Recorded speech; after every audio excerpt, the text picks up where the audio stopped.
So hello students, welcome back to my YouTube channel SB study classes 9335 पर बच्चों आज के इस वीडियो के अंतर्गत हम लोग बहुत ही इंपॉर्टेंट टॉपिक को डील करने वाले हैं। तो बच्चों आज का जो हमारा टॉपिक है वो हमारा है क्लास 12th केमिस्ट्री का। आपकी जो क्लास 12th केमिस्ट्री है उसमें एक हमारा टॉपिक आता है कैसे प्राप्त करेंगे, जैसे कि एथिल अल्कोहल से एथिलीन, इस प्रकार से रिएक्शन आती हैं। एसीटोन से क्लोरीटोन, क्लोरोबेंजीन से डीडीटी, इस प्रकार की कुछ रिएक्शंस आती हैं। उन्हीं रिएक्शंस का आज से हम शुरुआत करने वाले हैं। उसी का पार्ट 1 वीडियो है। आज के इस वीडियो के अंतर्गत हम लोग आपको बिल्कुल जीरो से हीरो तक आपको रिएक्शन सिखाएंगे। आपको बिल्कुल बेसिक से सिखाएंगे कैसे हमको रिएक्शन बनानी है। क्योंकि बच्चों अगर आप लोग मेरे साथ जुड़े रहें, ये मेरा संकल्प है, ये मेरा वादा है कि आपको आपकी जो बुक जब उठाएंगे, जब आप अंसालो पेपर उठाएंगे, जब आप मॉडल पेपर उठाएंगे, तो आपको कोई भी रिएक्शन ऐसी नहीं लगेगी जो आपसे ना बने। बस आपको शर्त क्या है, आपको मेहनत करना है। बच्चों इन रिएक्शंस की अगर हम बात करें तो आपको किसी ने कुछ भी बताया हो, एनीथिंग हमें नहीं मतलब, क्योंकि बच्चों ये रिएक्शंस आपसे प्रैक्टिस मांगती हैं। क्योंकि बच्चों ये रिएक्शंस आप कभी भी रट नहीं सकते, कभी भी याद नहीं रख सकते।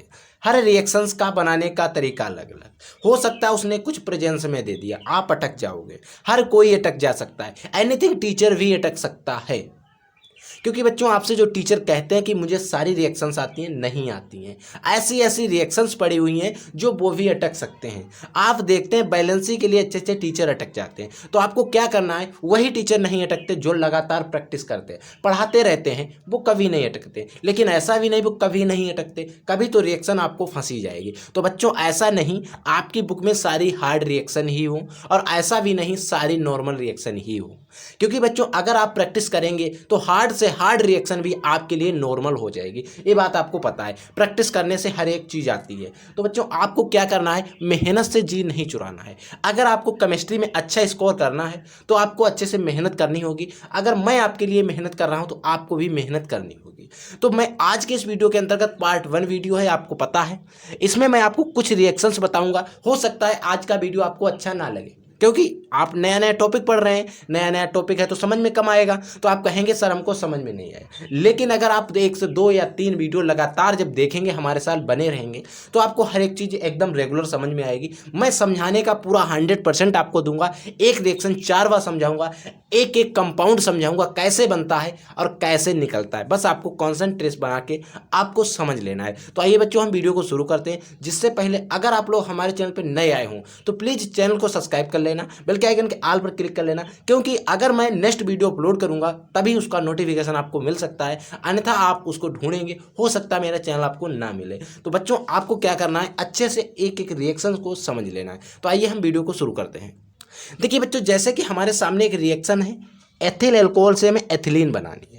पहले हमें क्या करना पड़ेगा, देखिए अभी मान लीजिए आपको हो सकता है आपको एथिल अल्कोहल का सूत्र पता हो, तो आपको रिएक्शन आराम लगेगी, यानी कि एकदम इजी लगेगी। और हो सकता है एथिलीन का सूत्र ना पता हो, तो आप कंफ्यूज हो जाएंगे क्या हमें लिखना है क्या नहीं। तो बच्चों अगर मान लीजिए जब आप 10 रिएक्शन बनाएंगे तो बार बार वही कंपाउंड, अगर मैं कहता हूं अगर आपने 50 रिएक्शंस तैयार कर ली बच्चों, 50, तो आपको कोई भी रिएक्शन आउट ऑफ सिलेबस नहीं लगे, क्योंकि उसमें ये जो कंपाउंड है नेम वाले, ये तो आपको वही वही बार बार मिलते रहेंगे। और अगर आपने ये रिएक्शन तैयार कर ली तो आपकी नेम रिएक्शन, जैसे स्मिट अवक्रिया, बोर्टज अवक्रिया, इस प्रकार की जो रिएक्शंस आती हैं वो भी आपकी बनने लगेंगी। बस वो अगर आपने ये टॉपिक तैयार कर लिया तो वो तो अपने आप तैयार है।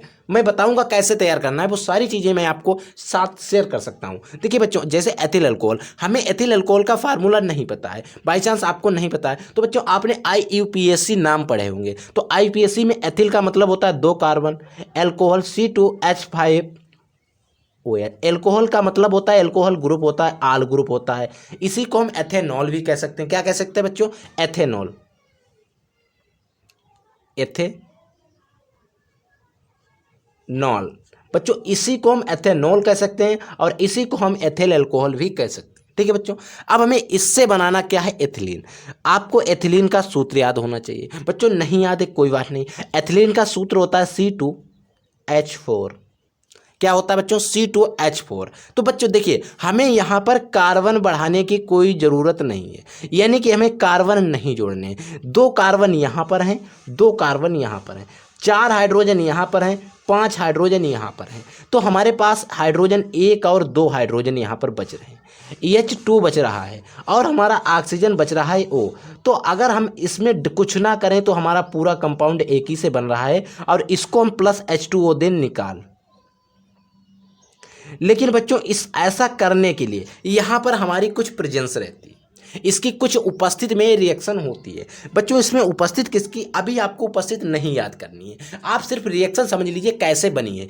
अगर हम बात करें इसमें उपस्थित रहती है Al2O3, निर्जल होता है। बच्चों आपको ये रट लेना है इतना ही, ठीक है, और नहीं याद है तब भी कोई बात नहीं। आपको रिएक्शन देखिए हमसे कह रहा था एथिल एल्कोहल से हमें एथिलीन बनानी थी, ठीक है। एथिल अल्कोहल का फॉर्मूला होता है C2H5OH, इसी को हम एथेनॉल भी कह सकते हैं, मैंने आपको बताया, ठीक है। इससे हमें क्या बनाना है, एथिलीन। हमें एथिलीन का सूत्र पता है C2H4, हमें एथिलीन का ये सूत्र है एथिलीन। ये बच्चों क्या हमारा है, ये तो हमारा है जल, ठीक है, ये तो एथिल अल्कोहल, ठीक है। एथिलीन से हमें बनाना था C2H4, हमने क्या किया सबसे पहले C2H4 बना लिया। अब अगर हमें यहाँ पर कार्बन ज़्यादा होते तो हमें कोई ऐसा कंपाउंड लेकर यहाँ पर जोड़ना पड़ता जिसमें कार्बन होते, तो हमें ऐसी ज़रूरत नहीं पड़ी क्योंकि 2 कार्बन यहाँ पर थे, 2 कार्बन हमारे यहाँ पर थे, पूरे थे। फिर हमने क्या कहा, हमने कहा कार्बन वैलेंस है, अब हमने सोचा हाइड्रोजन वैलेंस किया जाए। जब हाइड्रोजन को बैलेंस करने का प्रयास किया तो हमें लगा कि यहाँ पर 4 हाइड्रोजन थे और इधर हमारे 6 हाइड्रोजन, 5 और 1 6 हाइड्रोजन थे। तो हमने क्या किया, हमें पता चला कि 2 हाइड्रोजन हमारे H2 बच गया और हमें पता चला हमारे पास एक ऑक्सीजन का अणु भी है। तो हमने क्या किया, H2 और एक ऑक्सीजन का जोड़ के हमने एक जल निकाल दिया और हमें पता है जल का सूत्र होता है, ठीक है। तो आई होप ये रिएक्शन आपको समझ में आ गई होगी। इसी प्रकार से हम दूसरी रिएक्शन देख लेते हैं। दूसरी बच्चों क्यूमीन से फिनॉल, जो मैं आपको लास्ट में बताऊंगा, ये थोड़ी हार्ड रिएक्शन है, ठीक है। आप देखिए हमसे कह रहा है एसीटोन से क्लोरीटोन, हमें एसीटोन से बनाना है बच्चों क्लोरीटोन। तो देखिए सबसे पहले आपको एसीटोन का फार्मूला पता होना चाहिए। बच्चों एसीटोन का फार्मूला आपने कभी कभी ऐसे लिखा देखा होगा, CH3CO CH3, देखा नहीं, ये भी हमारा क्या है एसीटोन, लेकिन इसी को हम इसका रूप चेंज करके लिखेंगे क्योंकि इस तरीके से लिखने से आप कंफ्यूज हो जाएंगे, हमें रिएक्शन बनाने में दिक्कत होगी। तो अब क्या करेंगे बच्चों, इसको तोड़ के लिखेंगे। अब ऐसा तो है नहीं आपको कोई बता दे कि एसीटोन का फार्मूला है, इसके लिए अगर आप ये नहीं याद करना चाहते तो आपको IUPAC नामकरण पढ़ना होगा। IUPAC अगर आपने नामकरण पढ़ा होगा तो आपको इसमें कोई दिक्कत नहीं होगी और आपको ये सारी चीज़ें एकदम समझ में आ जाएंगी। अगर आपको नहीं पढ़ा है तो आपको क्या करना है, मैं आपको एकदम एक लिस्ट दे दूंगा, जैसे हो सकेगा मैं आपको जो लिस्ट दे दूंगा उसमें सारे मैं सूत्र दे दूंगा, उनके नाम और सूत्र, जैसे एसीटोन का सूत्र हो गया, क्यूमीन का सूत्र हो गया, फिनॉल का सूत्र हो गया और बेंजल डिहाइड का हो गया, एनिलीन का हो गया, एथिलीन का हो गया। इस तरीके से जो भी क्वेश्चन सूत्र होंगे उनके मैं मतलब उनके संकेत दे दूंगा, उनकी सारी रिएक्शंस दे दूंगा, ठीक है। तो देखिए एथिलीन का हम एसीटोन को तोड़ के हम ऐसे लिखेंगे CH3। इसका देखिए आपको पता है ऑक्सीजन की संयोजकता 2 होती, तो इसको हम डबल बॉन्ड, ठीक है, इधर सिंगल बॉन्ड CH3, हमने कार्बन को बीच में रखा। अब हमें क्या करना, ऑक्सीजन को डबल बॉन्ड से जोड़ना है, ऑक्सीजन को मैंने डबल बॉन्ड से जोड़ दिया। अब हमें बनाना क्या है, क्लोरीटोन। बच्चों क्लोरीटोन आपको बनाने के लिए आपको यहाँ पर किससे क्रिया करानी पड़ती है, क्लोरोफार्म से, CHCl3, ये हमारा है क्लोरोफार्म। एक बेहोशी का पदार्थ है बच्चों, अगर इसको मैंने आपको सुंघा दिया तो आप बेहोश हो सकते हैं, लेकिन ऐसा नहीं करेंगे और ना ही आप मुझे सुंघाएंगे, ठीक है। CHCl3 ये Cl3 है बच्चों, CHCl3 ये हमारा हो गया क्लोरोफार्म। अब हमें बनाना है एसीटोन। देखिए सॉरी क्लोरीटोन का फार्मूला होता है, देखिए आप इसकी कार्बन की संयोजकता कितनी होती है बच्चों, 4। आप इसकी कार्बन की 4 संयोजकता पूरी करेंगे क्योंकि देखिए 1 2 3 और 1 4 संयोजकता है, ठीक है। एक जगह पे हमें CH3 लगा देना है और इधर वाले पर भी CH3 लगा देना। ये जो था इस पर हमने CH3 लगा दी। अब हमें इससे कोई मतलब नहीं। अब हमारे पास देखिए Cl3 ये है और एक C है, तो क्या करेंगे हम इस CCl3 को यहाँ पर लगा देंगे, CCl3। अब हमारे पास एक H बचा और O बचा, और H और OH को क्या करें, आल समूह के रूप में OH के रूप में लिख देंगे और ये हमारा बन गया क्या बच्चों, क्लोरीटोन।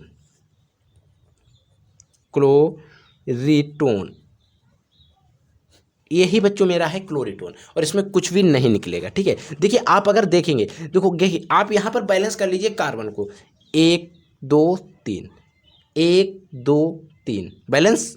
ऑक्सीजन बैलेंस कीजिए, 1 बैलेंस, हाइड्रोजन 1 3 2 3 और 1 4 3 7 3 6 और 1 7, Cl बैलेंस, Cl3 सारा कुछ बैलेंस है, कुछ भी हमारा नहीं निकलेगा। ठीक है, इस प्रकार से आपको रिएक्शन बनानी थी। इसी प्रकार से देखिए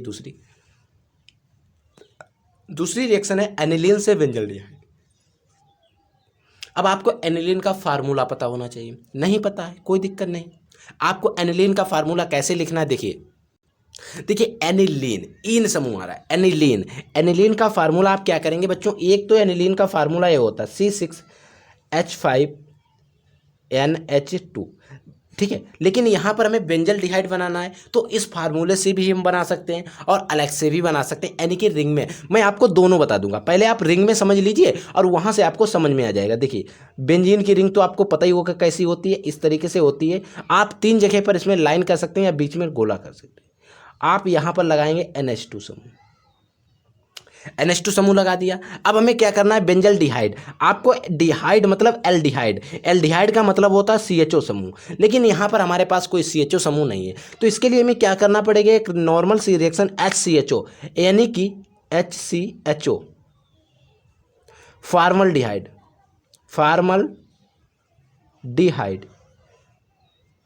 ये बच्चों हमारा है फॉर्मल्डिहाइड। इसकी क्रिया करा देंगे और हम एक रिंग बना लेंगे बेंजीन की।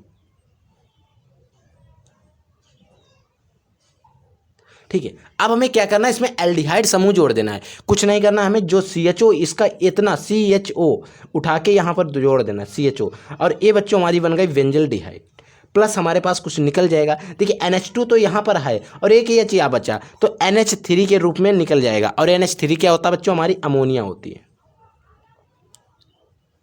अमोनिया। ठीक है, बन गई। अब हम इस रिएक्शन को समझा देते हैं। इस पे देखिए, इधर इसको इधर समझ लीजिए, साइड में देखिए,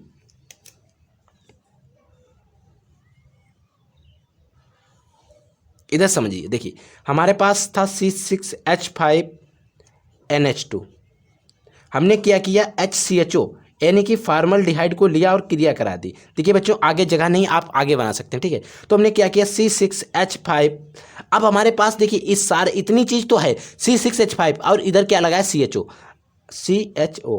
प्लस NH3, बस ये भी हमारी रिएक्शन वही रिएक्शन है। चाहे तो आप इसको बनाएं, चाहे तो आप इसको बनाएं, कोई दिक्कत नहीं, लेकिन आप इसको बनाएंगे तो इसको समझ में आ जाएगी, क्योंकि यहाँ पर NH2 हटाते हैं, सीधे CHO जोड़ देते हैं। यहाँ पर आप थोड़ा कंफ्यूज हो सकते हैं, लेकिन आपको दोनों याद हो जाएंगी। जैसे जैसे आप रिएक्शंस को बनाते जाएंगे प्रैक्टिस होती जाएगी, ये सारी रिएक्शन आपसे हवा में लगेंगी।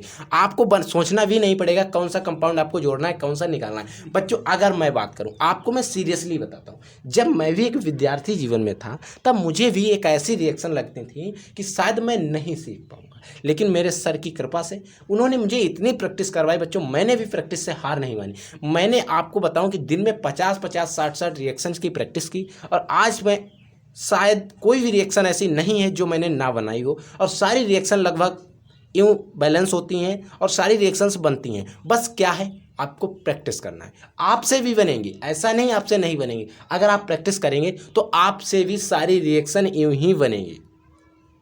देखिए बच्चों एक रिएक्शन है क्यूमीन से फिनॉल, जो मैंने छुड़वाई थी, आप इसको समझिए। देखिए क्यूमीन से फिनॉल हमें बनाना है। देखिए क्यूमीन से फिनॉल बनाने के लिए हमें क्या करना पड़ेगा, क्यूमीन का फार्मूला याद होना चाहिए बच्चों। देखिए बच्चों क्यूमीन का फार्मूला इस तरीके से लिखा जाता है, आपको एक बेंजीन की रिंग बना लेनी है, बीच में गोला कर लेना है, यहाँ पर आपको क्या करना है, CH समूह लगा देना है, CH समूह, और आपको CH के इधर CH3 लगा देना, ऊपर भी CH3 लगा देना है, CH3। अब यहाँ पर हमको ले लेना है नवजात ऑक्सीजन, इसके ले लेने हमें बच्चों 2 अणु। नवजात ऑक्सीजन के कितने अणु लेंगे, 2। ठीक है, अब हमें क्या करना है, एक बेंजीन की रिंग बनानी है इस तरीके से,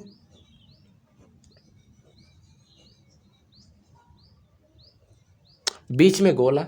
अब हमको क्या करना है, जो CH लगा था, ये जो 2 ऑक्सीजन लिए इनको क्या करना, COOH के रूप में। देखिए H को मैंने आगे बढ़ा दिया, जो ऑक्सीजन 2 लिए थे वो यहाँ पर एक तरीके से बढ़ा दिए। ठीक है, कोई दिक्कत नहीं। अब हमें क्या करना, जो CH3 था वो यहाँ पर हमें लगा देना, CH3 और एक CH3, ठीक है, इतना बन गया। ये अभी हमारा फिनोल नहीं बना है बच्चों, ये अभी हमारा फिनोल नहीं बना है। अब हम क्या करेंगे, H+ आयन की उपस्थिति में H+ आयन, ठीक है। अब हमें क्या बनाना है, CH3। अब हम देखिए इसको निकाल, हमें सिर्फ फिनोल बनाना है। देखिए फिनोल का सूत्र कुछ इस प्रकार से होता है, यहाँ पर आपको OH रखना है। ये हमारा होता है बच्चों फिनोल, फिनोल, ठीक है। अब हमारा फिनोल बन गया। अब हमारा देखिए यहाँ पर अगर हम बात करें तो ये हमारी रिंग निकल गई और इतना ऑक्सीजन जो है इतना निकल गया हमारा। अब हमारे पास इतना ही बचा, ठीक है। कितना बचा, CH3 बचा, CO बचा, फिर CH3 बचा, ठीक है। अब अभी हमने ये पीछे सूत्र पढ़ के आए थे, क्या सूत्र था, ये लिखा है, देखिए ये सूत्र लिखा है, 1 मिनट साइड में देखिए, CH3 CO CH3। देखिए अब हमने क्या कहा था कि यहाँ पर एसीटोन आ जाएगा, नहीं कहा था ना, लेकिन आ गया। रिएक्शन में कुछ भी आ सकता है, तो हमें लिख लेना है यहाँ पर ये क्या है, एसीटोन। इसी प्रकार से जब आप पढ़ेंगे तो सारी रिएक्शन एक बार एक से रिलेटेड दूसरी, दूसरी से तीसरी, तीसरी से चौथी, इस तरीके से आपको मिलती रहेंगी और आपको एक से रिएक्शन दूसरी, दूसरी से तीसरी आपको याद होती रहेंगी। वही शब्द बार बार आएंगे तो आप सारी रिएक्शन आपको अच्छे से याद हो जाएंगी। तो आई होप ये जो हमने आज के इस वीडियो के अंदर रिएक्शंस को डील की आपको अच्छे से समझ में आ गए होंगे। इसी प्रकार से आपको और भी वीडियो मिलेंगे, आपको पार्ट 2 भी मिलेगा, उसमें कुछ ज़्यादा रिएक्शंस को डील करेंगे, क्योंकि आज का हमारे फर्स्ट लेक्चर था तो मैंने कम रिएक्शंस को डील किया है। नेक्स्ट लेक्चर में मैं कुछ रिएक्शंस का जो लेवल है वो बढ़ा दूंगा और आपको अच्छे से समझ में आने लगेंगे रिएक्शंस। बस आपको क्या करना है, पेशेंस रखना है और हमारे साथ बच्चों बने रहना है। तो आई होप ये वीडियो पसंद आया। I will take a next class. तब तक के लिए जय हिंद, वंदे मातरम। पढ़ते रहना, आगे बढ़ते रहना है।